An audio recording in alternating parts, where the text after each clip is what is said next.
हमारी दादी अम्मा ने तो यही सिखाया कि बेटा पूरे कपड़े पहने के निकला करो। अब तुम्हें ही निकलना है तो मैं थोड़ी पकड़ने आऊंगा। लड़कों को भी तो सिखाना होगा कि पूरे कपड़े पहने, जितने पहने देखो मत, अपना काम करो। आप बिल्कुल मत पहनो, हमें क्या दिक्कत है, हम थोड़ी रोकने आएंगे कि पकड़ने आएंगे। राधे राधे दोस्तों, आज की कहानी सिर्फ एक सवाल नहीं है, ये सोच, संस्कार और समाज के बीच की एक सच्चाई है। यह घटना हुई गौरी गोपाल आश्रम के पवित्र पंडाल में, जहां हर बार की तरह इस बार भी चल रही थी प्रश्नोत्तरी सभा। शांति, श्रद्धा और गुरु भक्ति से भरा माहौल। लेकिन तभी एक युवती खड़ी हुई।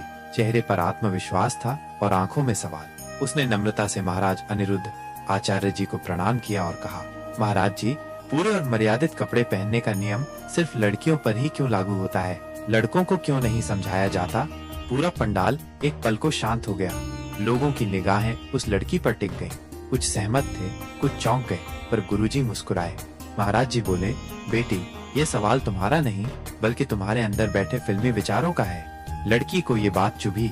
उसने जवाब दिया, महाराज जी, मेरी सोच मेरी अपनी है, बॉलीवुड की नहीं। गुरुजी शांत स्वर में बोले, बेटी, आजकल कई लोग फिल्मी जीवन शैली से प्रभावित हो रहे हैं, पर हमें अपने संस्कार नहीं भूलने चाहिए। हाल ही में हमने एक युवक को भी अनुचित वस्त्रों में देखा था, उसे भी समझाया गया। ये नियम सबके लिए है, माइनस न कि केवल लड़कियों के लिए। लड़की ने फिर प्रतिवाद किया, अगर कपड़े ही सुरक्षा देते तो बुर्का पहनने वाली महिलाओं के साथ गलत क्यों होता?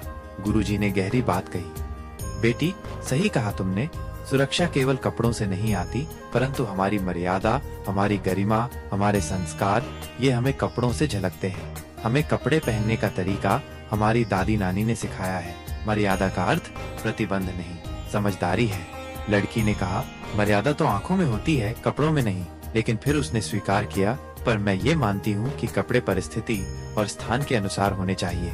महाराज जी मुस्कुराए और बोले, बेटी, यही तो हम कहना चाहते हैं। हम किसी पर रोक लगाने नहीं, बल्कि सुरक्षा और सम्मान के लिए बात कर रहे हैं। इस भावनात्मक संवाद के बाद लड़की की आंखें नम हो गईं। उसने हाथ जोड़कर कहा, महाराज जी, मैं क्षमा चाहती हूँ। अब समझ में आ गया कि आपके विचार हमारे भले के लिए हैं। गुरु माँ, जो पास में बैठी थीं, उनकी आंखों से आंसू बह निकले। पंडाल में तालियों की गूंज थी और संस्कारों की जीत। अगर आप भी मानते हैं कि महाराज अनिरुद्ध आचार्य जी के विचार आज के युवाओं के लिए दीपक समान है, तो इस वीडियो को लाइक करें, शेयर करें और कमेंट में जरूर लिखें। जय गुरुदेव। चैनल को सब्सक्राइब करना ना भूलें।